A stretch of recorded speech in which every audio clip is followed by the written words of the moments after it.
Just going to read one thing, I think, a lesson from it, which is lesson 7.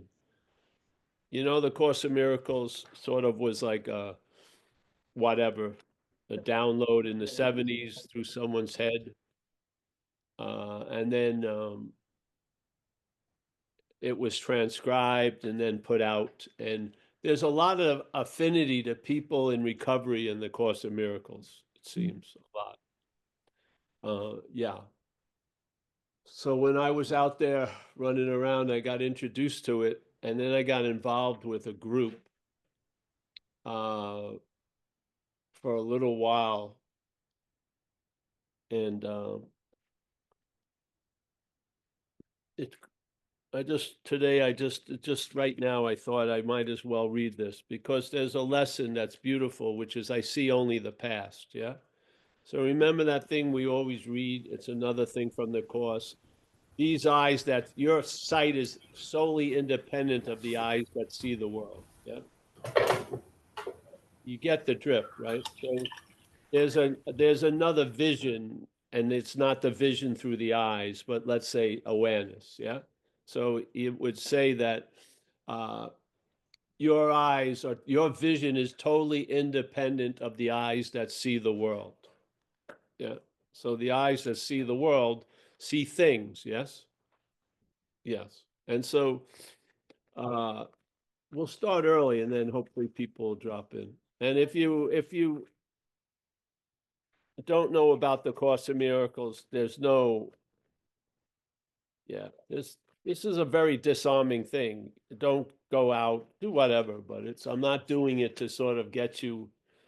Though if you do buy a Course of Miracles, 10% goes to Zen Bitch Slap. So maybe, I don't know.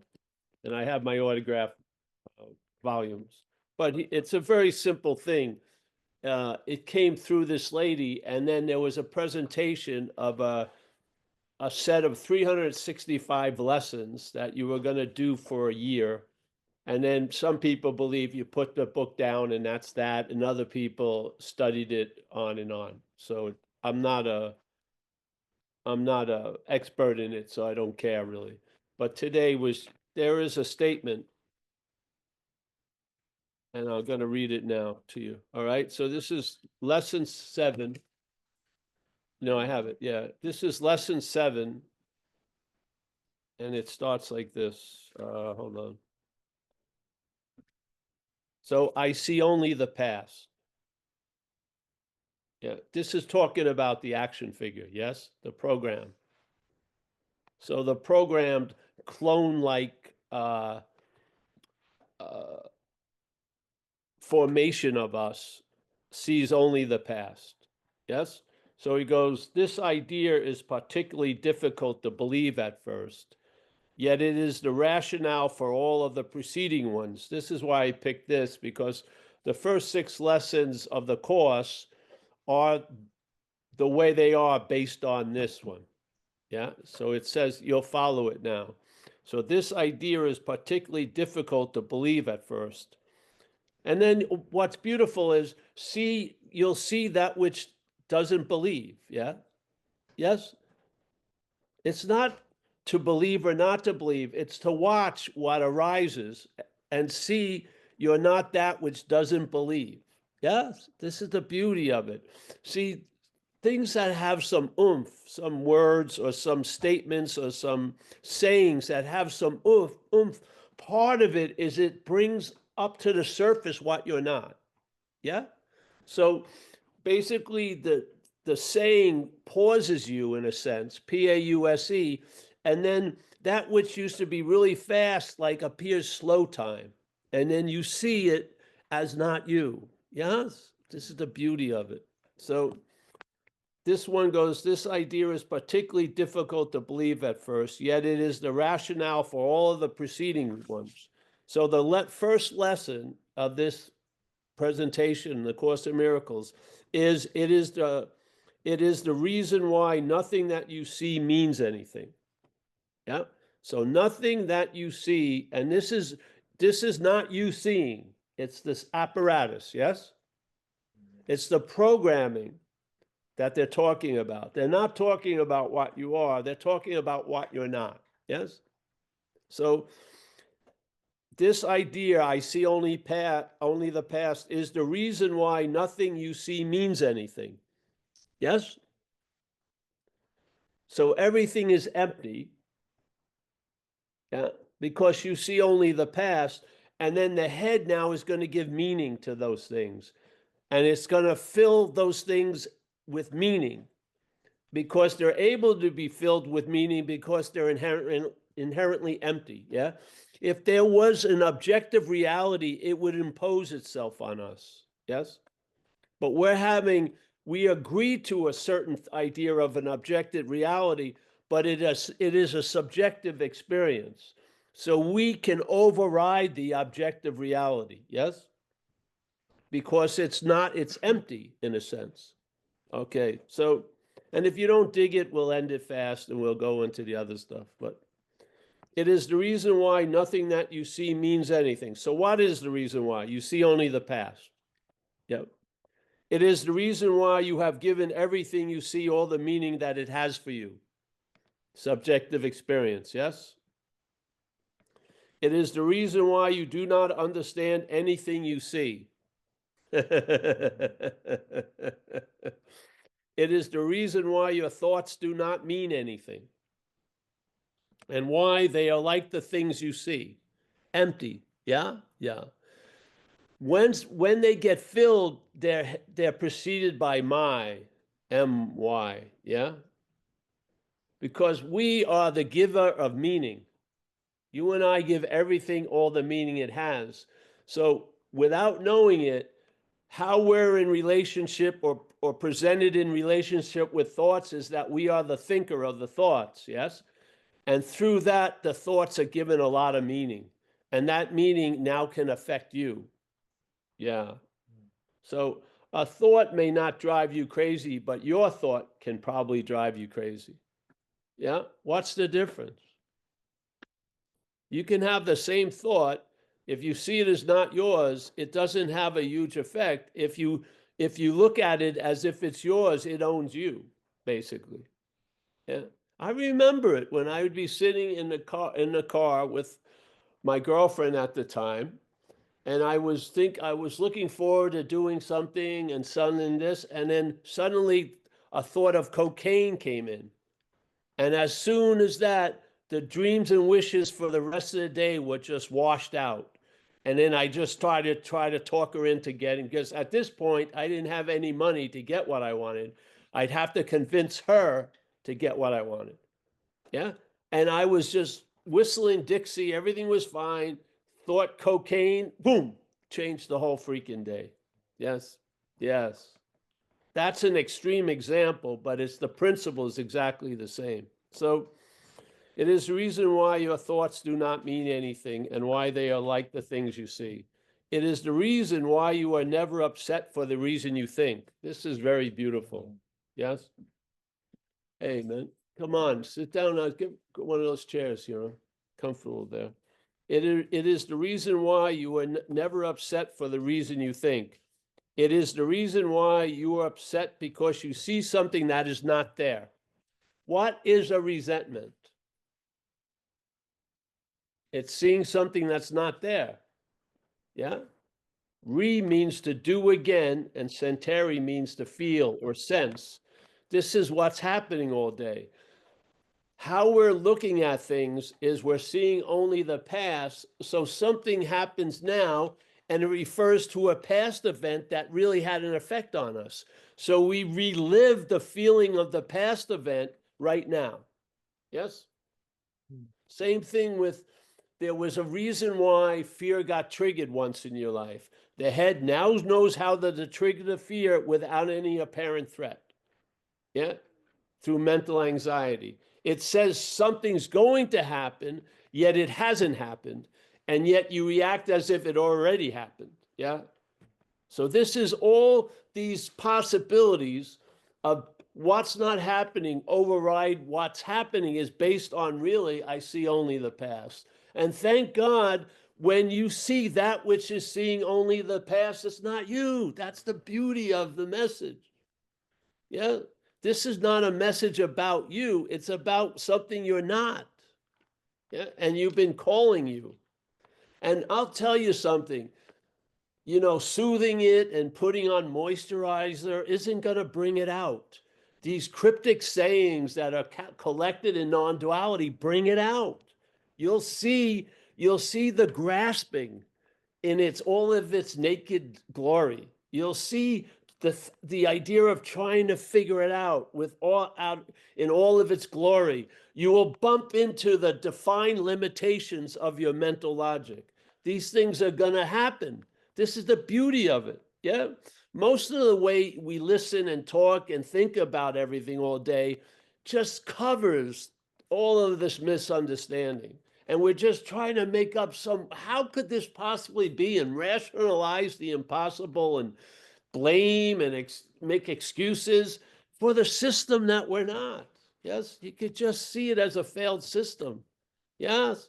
And the attention and interest that has been enslaved to that will be freed. You'll have a freedom from the bondage of self, literally.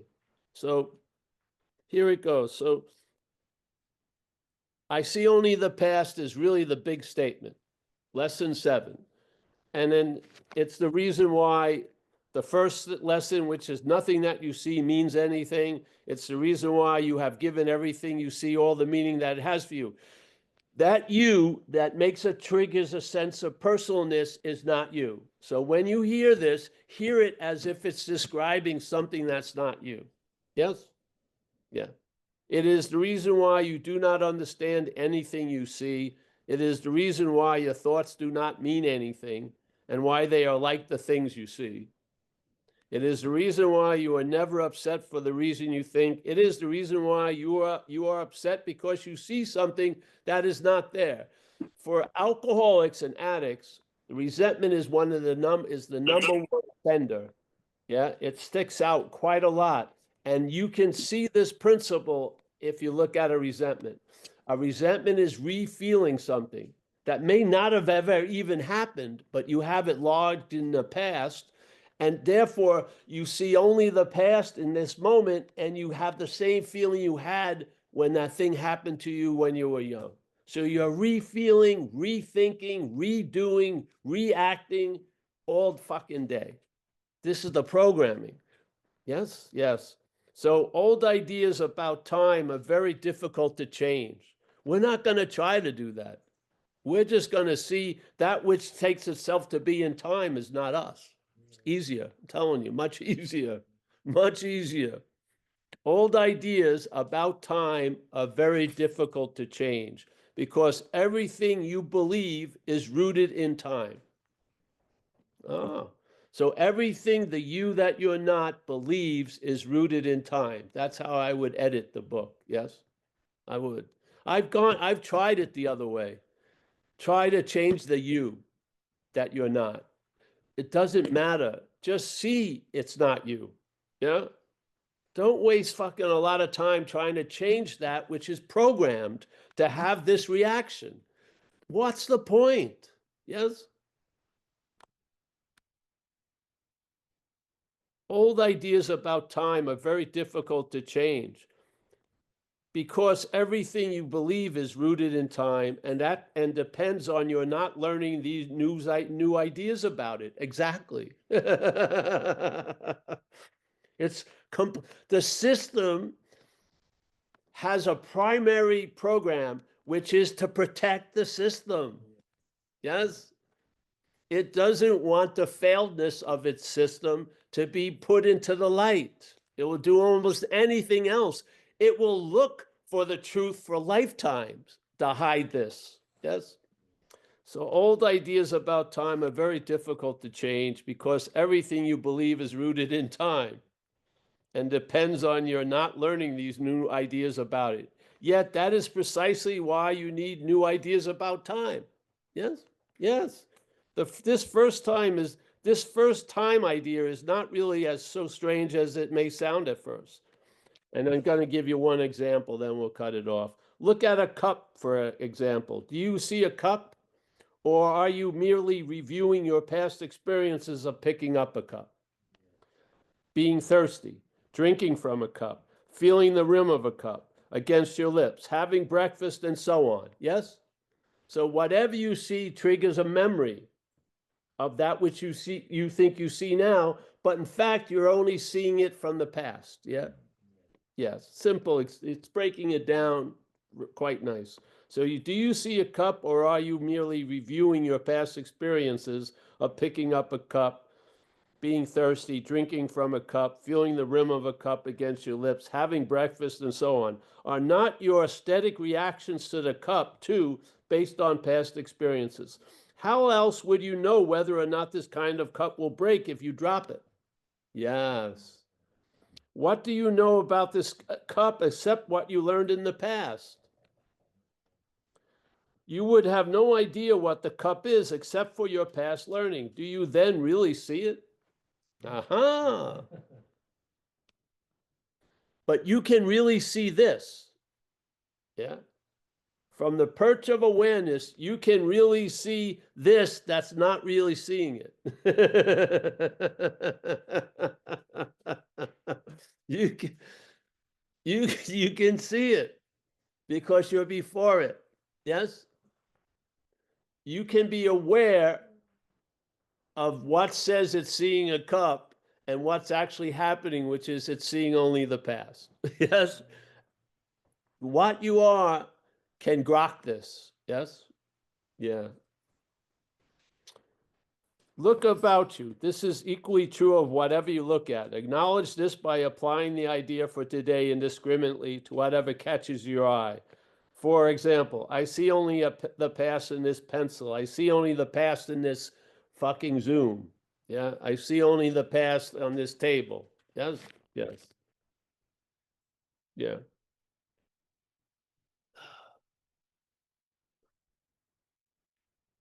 Now, if it was you, it would suck, wouldn't it? Because if you heard this as you would try not to see only the past, which would just reinforce the seeing only of the past. Yes? We're slipping something in there before you go on your merrily way trying to get out of something you're not in. We're saying it's not, this description, that which is seeing only the past is not you. So let's really watch it seeing only the past. Let us see it. Let us be aware of it now, seeing only the past. Yes? So there can be a break between it and us. Yeah? And that the us will be before the it instead of after the fucking it. If it's after the it, we as us try to get out of it. If it's before the it, you see you're not moved at all because you're not in it. You get it? If you see it after, the only move that's from the past is trying to get out of it. Yes? Just like you try to get out of school, a lot of spiritual activities trying to get out of something. That's what it's trying to do. But the thing is, you're not in it. That's the dilemma. If you were in it, they would have found ways to really get out. They would have. Yes? They have found ways to, if when you're really in a car accident and you're really stuck in the car, they found ways, they got the fucking jaws of life that they can pull the metal apart and get you out. Yes? Because you're actually in the car crash. In this case, you're not.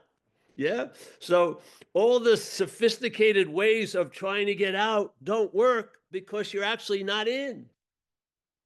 That's why everything failed. It wasn't because you suck, though that may seem to be true, seeing only from the past, but because you can't get out of what you're not in. Yeah. So when you hear about this as you, it sort of triggers a wanting to get out of it because you believe you're in it. Yes. And then the getting out of it becomes the biggest in. It is. Yeah. Your wanting to escape is what defines the prison. Yeah.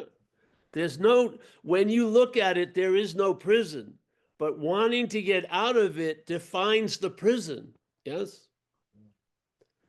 Now, I don't believe you're ever going to get out of that which thinks it's in, but I believe you can see it as not you. I can. And I believe you don't need tons of different glasses. 4 or 5 of the statements out of non-duality are sufficient. Like our friend just got the book, Who Cares? Just check it out. When you're reading that, something's going to cause an avalanche. Build a temple there. Yeah, just a mobile temple, because there's been a rent in the fabric of the program. Yes, you're not looking from it, you're seeing it. Yeah, that's a crystal moment.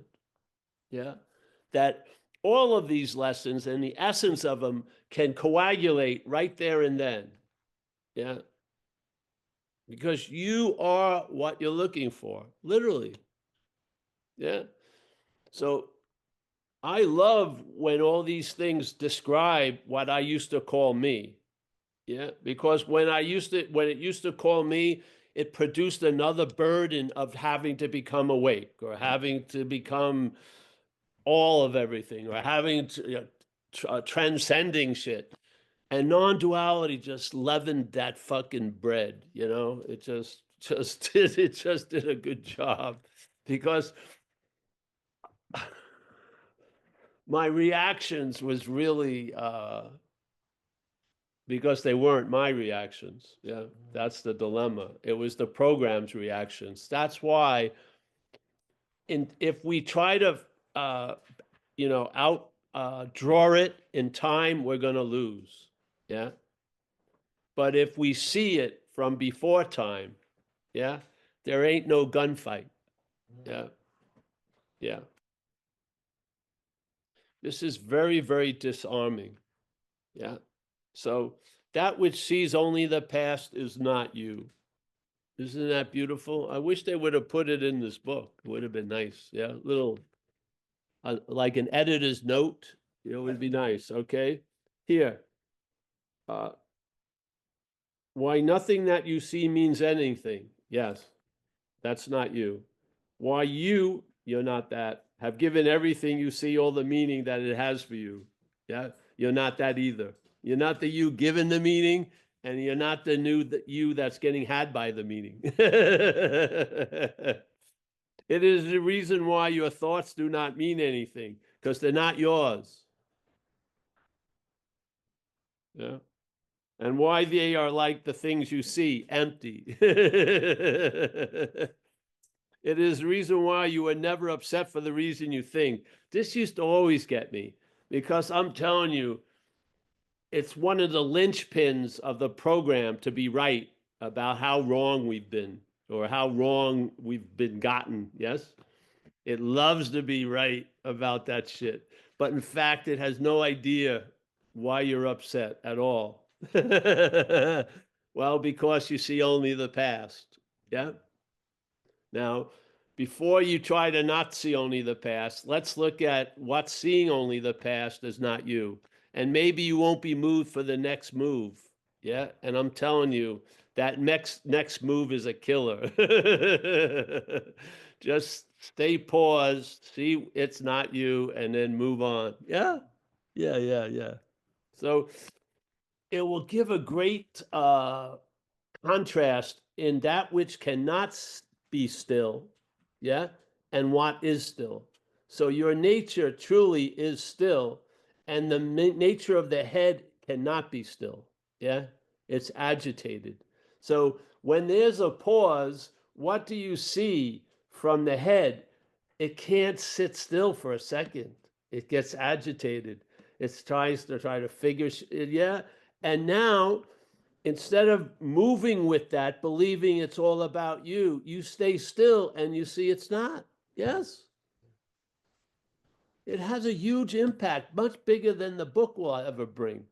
Though the book is great, it's a huge impact in seeing what you're not, a huge impact of seeing the emperor with no clothes, and then being led to the understanding it's always has no clothes. No matter how many clothes the way we see life put on the emperor, it's naked. Yes. Yes. Yeah. So Let me get that last one. It is the reason why you are upset because you see something that is not there. AA people, this is easy peasy for us because we have been educated about resentments because they were presented by people who came before us as the number one killer of alcoholics is resentment. The number one. And with if they're not seen through, they're gonna be you could be dead by them, yeah? Because not only do you see only the past, it grows grievance, yes? Like a gravy of grievance and a deep soup of fucking looking out to punish someone else, yes? Yeah. The past is like a petri dish that a lot of shit grows in, yes? Yeah.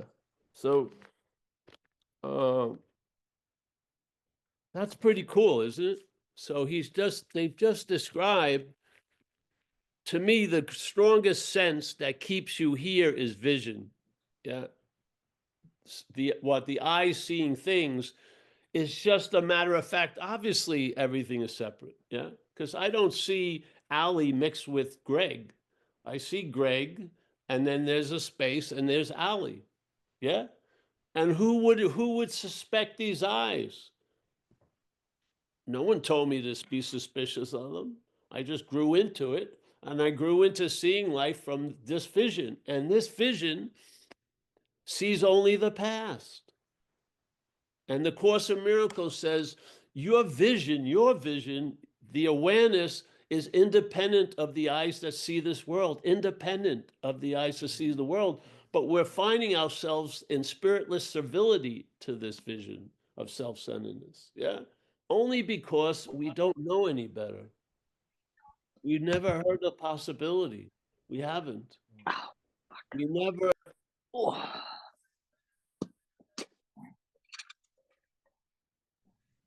I'm sorry, Paul. I had to mute you. I mean, I accidentally muted you. I'm sorry. It's okay. So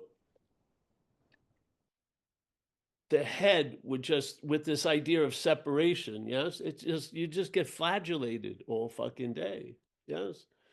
And you keep taking the blame for seeing the way we see, but these eyes are not ours. We're independent of them, yes. Yeah. So I find the strongest one, like sound, is a much different because you can't even really know where the sound's coming from at times. It's vague and it can surround you. But vision, the eyes that see this world, is one of the main reinforcements of the whole story. Definitely. Yes. And basically, you reside in the past if you see only the past. Yeah. And in the past, that's where that which is playing God is God. And it's also the God of the future, because most people are more affected by what's not happening than what's happening with this vision, with this programming. And the only reason why they fucking don't put their foot down, they think it's their foot. Yeah. Yeah. It's like a neutralizer. It's like a parasite shooting you with a fucking sedative where you're awake, but you can't move. Yeah. And we call it in AA abject faith in this thing. And abject means spiritless servility. What an incredible statement. Spiritless servility. So your own nature is completely forgotten and you're enslaved to this point of this way of seeing, this self-centered way of seeing. Yeah. Which sees only the past. Yeah. Yeah. I notice it. Let's say you were in Burlingame and you decided to get out of Burlingame so because it would be different, and then you go to Bangkok, and in a month or two you see Burlingame at Bangkok, yes, because you see only the past. Yeah, yes. So yeah, I enjoyed that simple breaking down of what you're not. I love describing what can be described. I do, because you can't describe the indescribable, but you can describe the describable. You can know the knowable. You can understand what's easily understood just with the right message. You can. It's the easiest thing in the world, seeing what you're not, because that's all you're seeing. Yeah. It's gonna, if you wanted a way of reminding yourself, no better way of reminding yourself than the chaotic agitation of the head and seeing it as not you. It's going to remind you all day that it's not you. It is. Just like it's reminding you right now that it's you. You're just going to switch it and it's going to remind you that it's not you. Beautiful. I mean, how economical is that? You don't have to change any of it. No change 1 minute. What used to demand a fucking crusade of a lifetime. I must overcome this or transcend this, doesn't move you at all. Doesn't move you at all. Nothing fucking moves you like everything used to move you before. Because you've seen something. You've seen that which you're not. Yeah. Yeah. Yeah. So it's a pleasure. I probably did this for me because it just triggered a lot of avalanches sitting here. Yeah. I love because there was such a strong suspicion when I was being led by the nose by addiction. I got something was obvious, but I couldn't get any value out of it because I was exactly that was being made obvious. The obviousness didn't strike the program, and I learned a lot by hearing this message that the program is not AI. It's not going to grow into an understanding that it's not that. It's all of that which it's not. And we have a statement in recovery that was well earned, which is self can't get out of self, which is one of the greatest statements, I believe, because it's describing exactly that. You don't have a moment before it. That seems to be lost. You start after it. You start as a self. Like it says here beautifully. Let me go back to it a second. This is very cool what it says right here.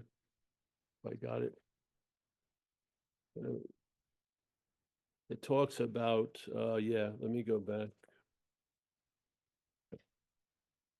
Wow, this is a big book. Shit. Where it says here, oh, yes. Old ideas about time are very difficult to change because everything you believe is rooted in time. And depends on your not learning these new ideas about it. Yep. So what you are as what you're not is of time, yes? As Jesus says, you're in this world, but you're not of it. You are not of this world, yet you seem to be in it. Yep. And what you're in is completely drenched in time. Yeah. That's why people believe fervently, more fervently than anything else, that they're out of the moment. And it's very difficult for them to believe they can get into the moment. But it seems very easy that they live a life that they can be out of the moment at any moment. Yes? Isn't that a little bit weird? Yeah, it's sort of like how the head, when you're feeling good, starts getting suspicious and getting worried that you're going to be noticed as a fraud. But then if it reacts to an idea of feeling bad, if it believes it's a lifelong depression is starting. It's insane. Yeah. Why do you need 8,000 examples that something's beating the shit out of you? I would think you would learn with one. Yeah. All right. So, anyone, any questions or anything? Shares?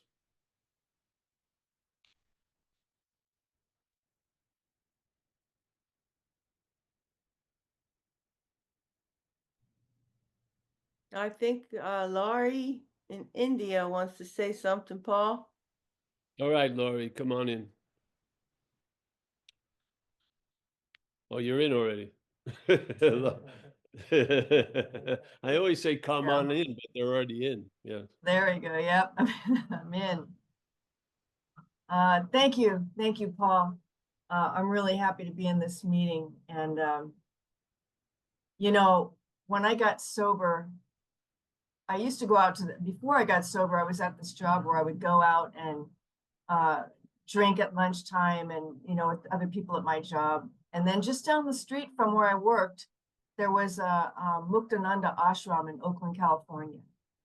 Yeah. And it's like in my recovery, but right away, like a new spiritual door started to open. And then I started going to different gurus and hearing the non-duality message, which just drove me nuts. I could not accept it. The mind could not, the self could not accept it. You know, it just put me in knots. It was like a snake swallowing its tail. I just couldn't get anywhere with it. But as years have gone by, it's like a truth that has settled. It's completely settled inside of me. And now I just wanted to thank you so much. One of my primetime AA buddies told me to check out Paul. And something now, I guess, after all these years is shifting. And I'm starting to experience this backing off. Like we talk a lot about pausing and getting out of self and getting into God, you know. Get out of self and turn to God. Pause, stop whatever's going on and step back. And what I've been feeling the last, I don't know, week or so is just this joy. It's almost like about a feeling of being ready to burst out in laughter. You know, I've just been feeling this joy. And I'm so grateful for the way I heard it through you of, you know, traveling lighter. For some reason, that just made it simple. It simplified this for me. It's just, I don't know, stepping back, it's just happening. And it's really cool. And Well, I think as we know in recovery, you know, something got me sober. I did not get me sober. This something is, I'm just more and more present with it. It's really beautiful. And I wanted to thank you. And I actually did a drawing the other day of, when you said non-duality is like a yodel in the mountains, it triggers avalanches. I love that. It just kind of went boom, boom, boom, boom. oh, great. Yes. Cool. Anyway, thank you, Paul. Thank you. Yeah, you're welcome. Yes. Yeah. Yeah, the rearrangements are, yeah. Well, it's just sort of, again, the system is the system is the system. That's all. That's the only explanation of it. Yeah. And it's inherently failed just because it's a system, literally, because we have a great pair of eyes that are singular, awareness, let's say, not even singular. Yeah. So it's sort of like that saran wrap. If it's right close to your eyes, and let's say there's 7 layers, you can't see the saran wrap, but you're seeing everything through the saran wrap, yes? And this is sort of like the self-centeredness. And it's a real, you can do a lot of stuff, but really the clearest is when you see it. Yeah. When you've heard something or something and suddenly there's space between you and the wrap of saran, the wrap of saran. And then there's a seeing that you can now see the saran wrap, not through the saran wrap, but see the saran wrap that you were seeing through all the time. And we like to use the term, you know, if you don't see this, you're looking from it. And so exactly, if you don't see this system, it's almost like a transparent cocoon it has you in.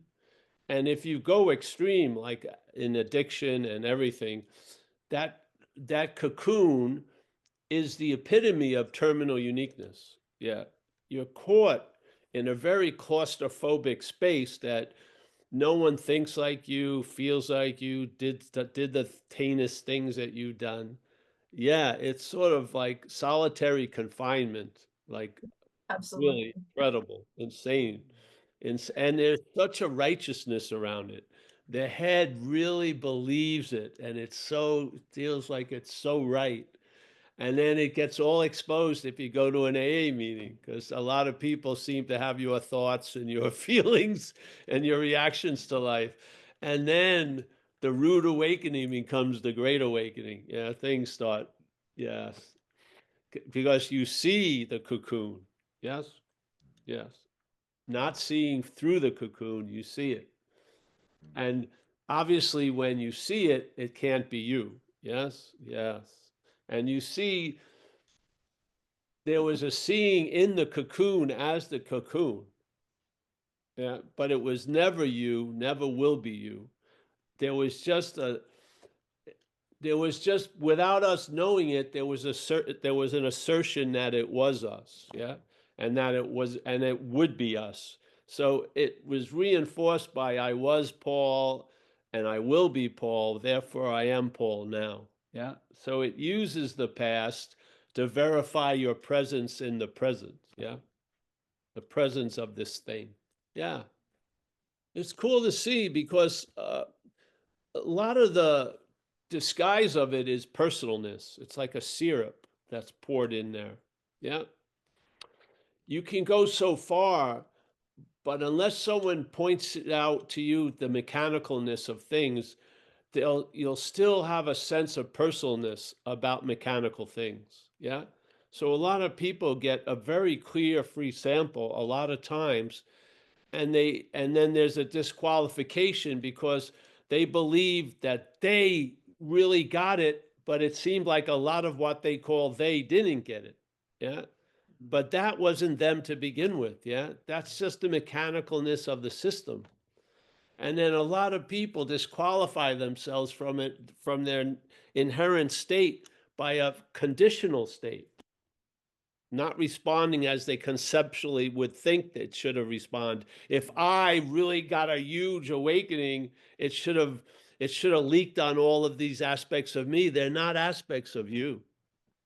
Yeah, they're mechanical, and they're gonna, like a punch hole, uh, whatever hole, a hole maker is just gonna make holes. That's what it does. Yeah, yeah.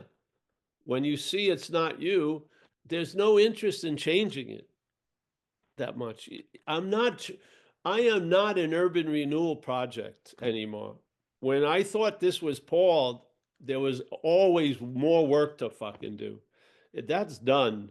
And that budget was rescinded, and now it enriches my day. Yeah. The same interest and attention that was being used to enslave me to this idea of Paul is now enriching my day. Yeah, it's incredible. So very nice to hear from you, Laurie. And yeah, who cares? Anyone else, Kathleen?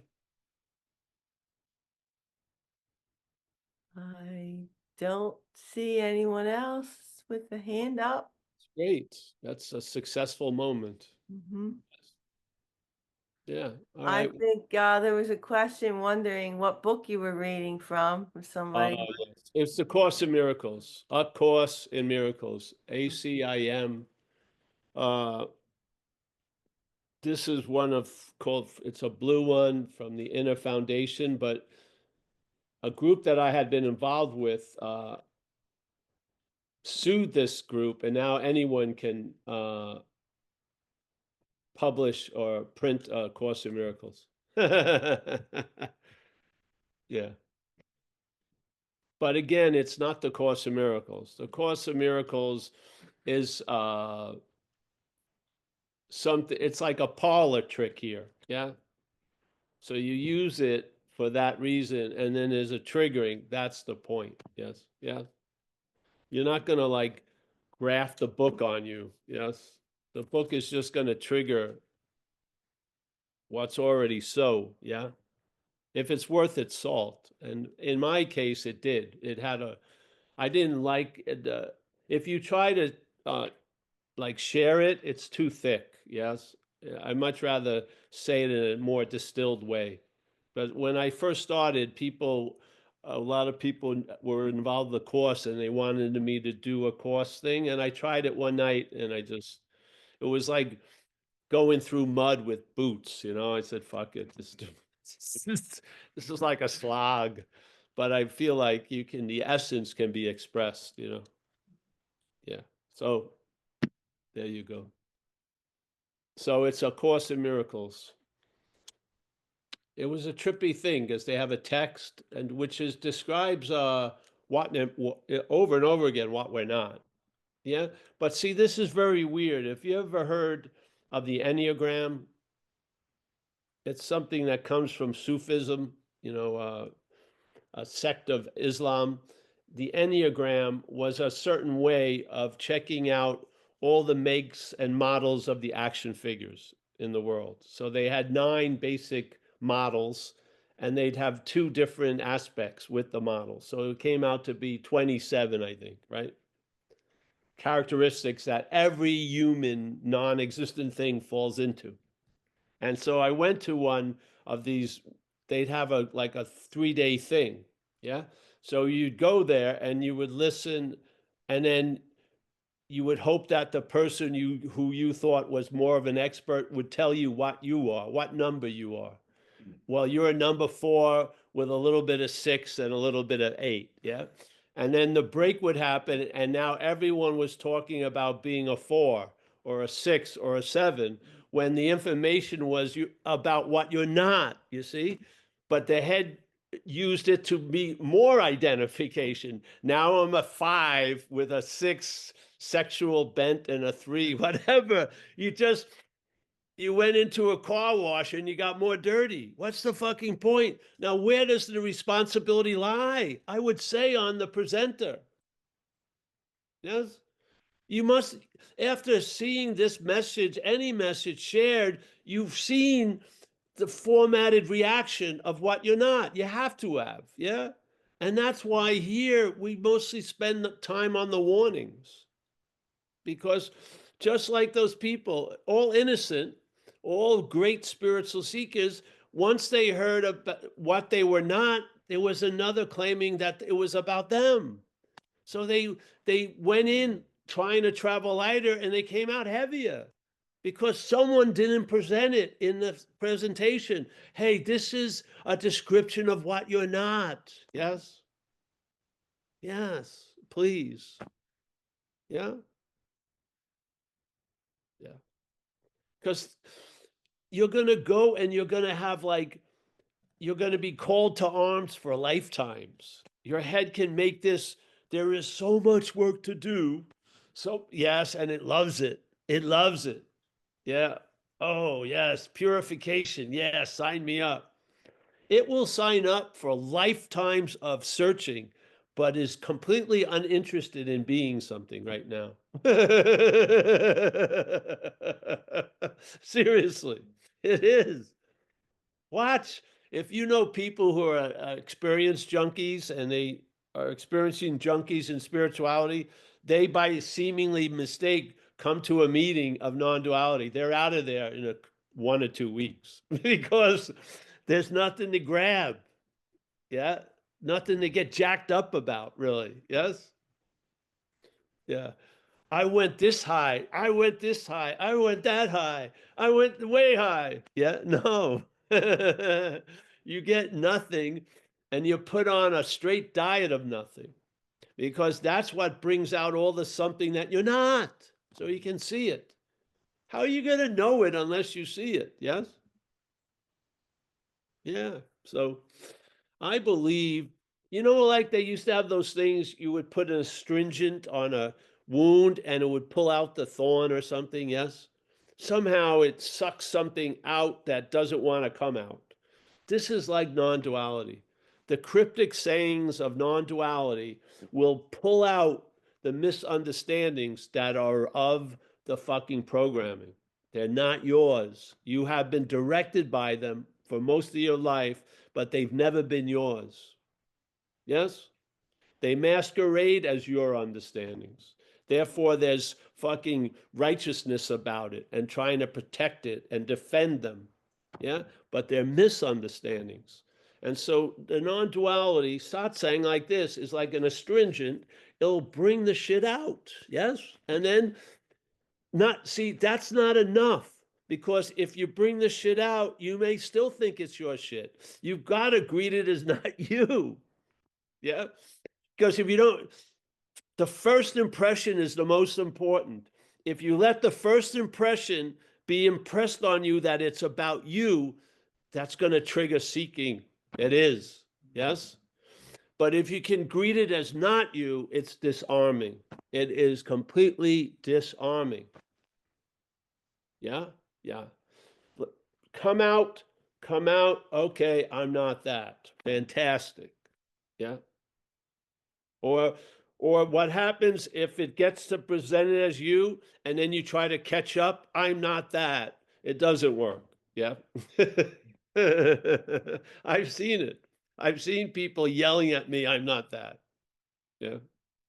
Yeah. It's like, what would chant it's not a body? The only thing that would chant it's not a body is a body identification. Obviously. That which is not a body is very clear it's not a body.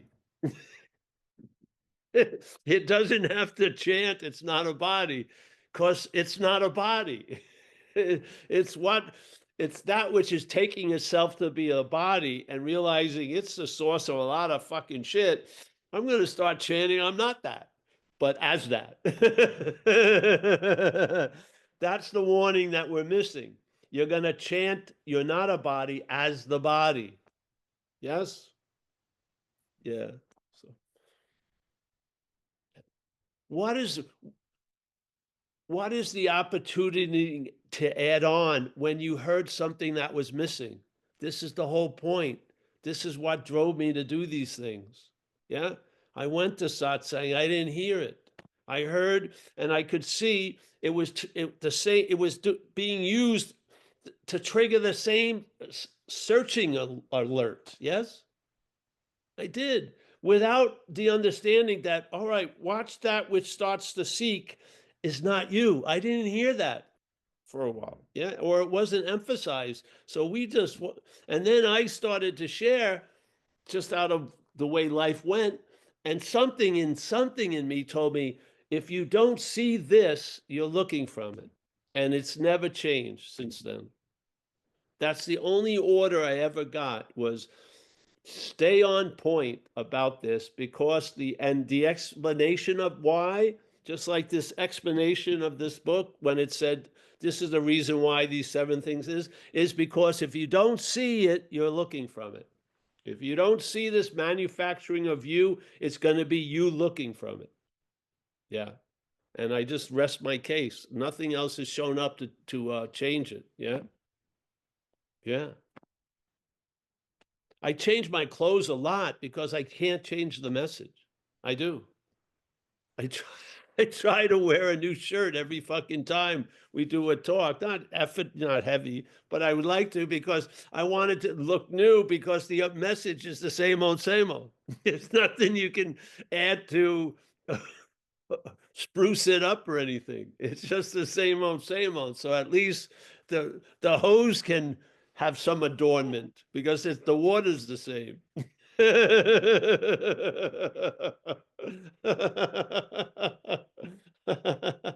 I got a new shirt. I did not get a new message. No.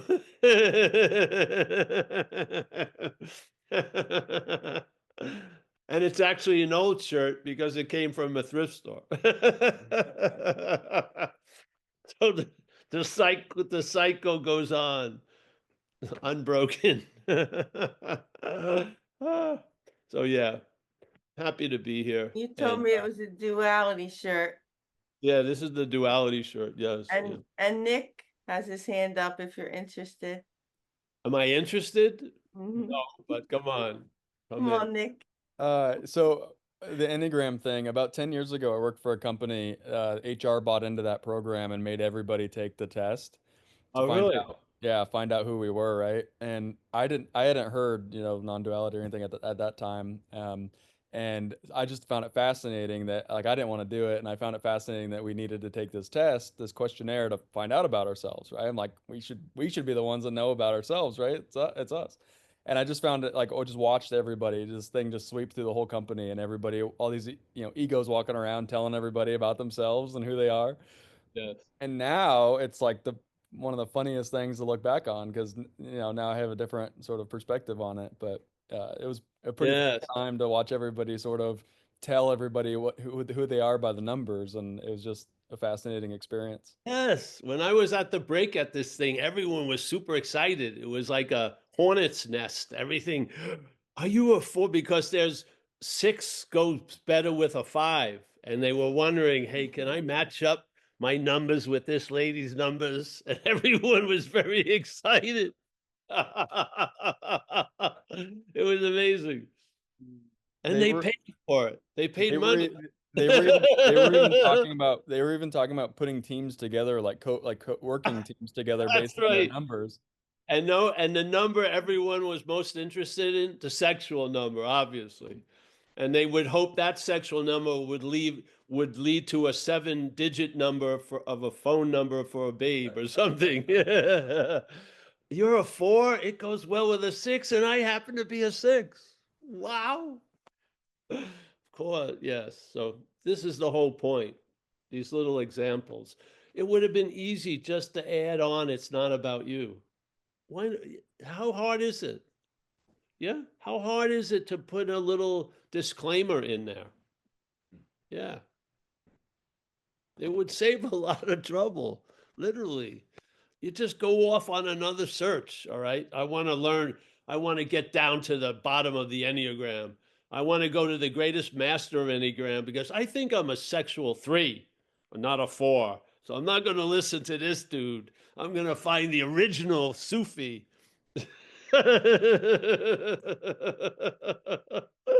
Oh, all right, thank you. Thank you, Nick. Yes, thank you for the Enneagram story. Wow. We're really happy when we're finding out about ourselves. Yeah, a lot. Yeah. When you find out what you're not, it's a beautiful reaction from the head. It's Downer Debbie, Debbie Downer.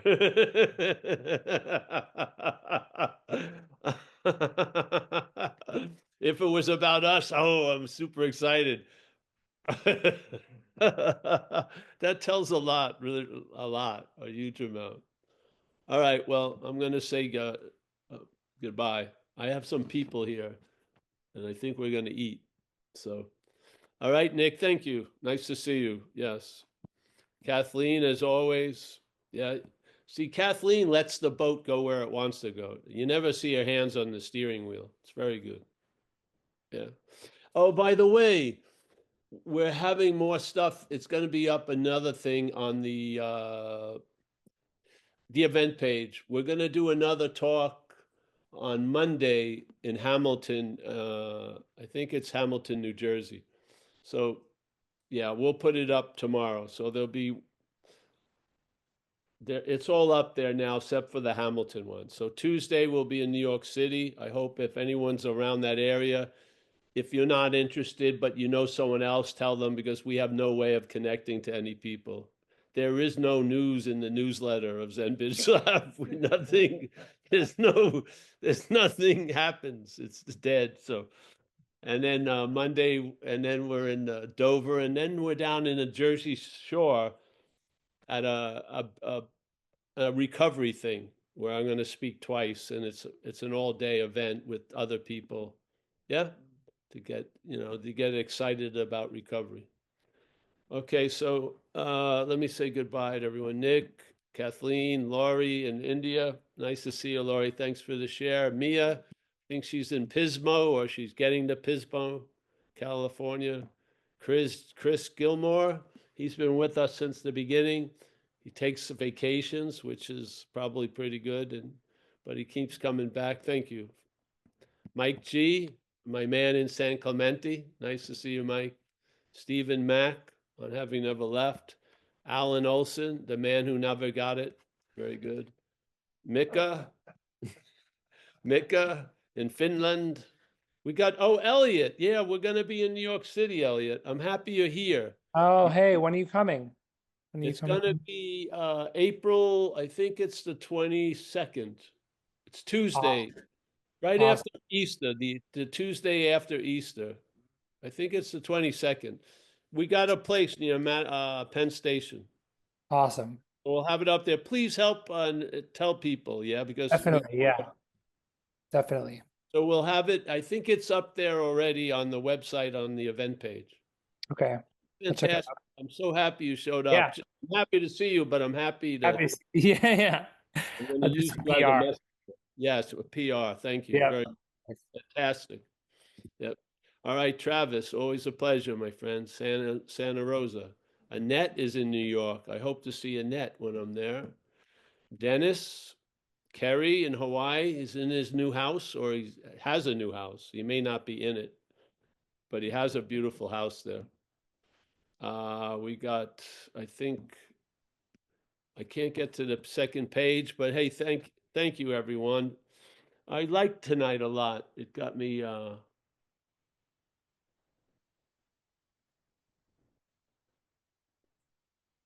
possibilities gets me stoked. Huge. Yes? Yeah. And a lot of things that open up possibilities is just a simple understanding about what is and what ain't. Yeah. It will open up some huge doors without a key. It's beautiful. So, all right. Thank you. And thank everyone. I'll see you soon. We'll be here tomorrow. Recovery. Thanks. Bye-bye. Thank you so much, dude. Thank you, Paul. Kathleen. You're welcome. Thank